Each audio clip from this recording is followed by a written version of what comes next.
হ্যাঁ থাম তো থাম, তাহলে আসতে তাহলে হবে, যাবি কিনা? এভাবে থাকি ভালো হয়েছে, আসতে হয়ে যা, এভাবে তো ভালো। আসতে কর, নামতে হবে না, টার্নিং থেকে একটু সরে যান ভাই, নামতে হবে না।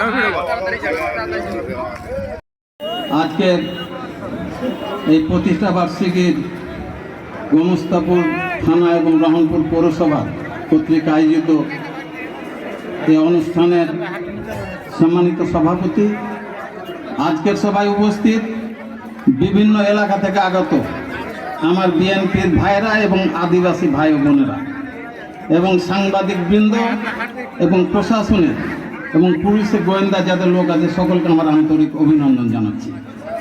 ভাইরা আমার, আজকে থেকে 47 বছর আগে এই বিএনপি প্রতিষ্ঠাতা করেছিলেন। কে প্রতিষ্ঠাতা করেছিলেন? শহীদ রাষ্ট্রপতি জিয়াউর রহমান। কে সে জিয়া রহমান? তিনি বাংলাদেশের স্বাধীনতার ঘোষক। এই জিয়া রহমান বাংলাদেশের বহুদলীয় গণতন্ত্রের প্রবক্তা। এই বাংলাদেশের এই শহীদ রাষ্ট্রপতি জিয়াউর রহমান বাংলাদেশের একজন সফল রাষ্ট্রপতি। আপনাদের যারা বিএনপি করেন তাদের জন্য এটা গর্বের যে আপনাদের নেতা বহুদলীয় গণতন্ত্র প্রতিষ্ঠা করেছেন। এদের একদলীয় শাসন ব্যবস্থার পরিবর্তে বহুদলীয় গণতন্ত্র করে আওয়ামী লীগ এবং জামাতে ইসলাম সহ সমস্ত রাজনৈতিক দলকে রাজনীতি করার অধিকার দিয়েছিলেন। ভাইরা আমার, শহীদ রাষ্ট্রপতি জিয়াউর রহমান গণতন্ত্রে বিশ্বাস করেন। বিএনপি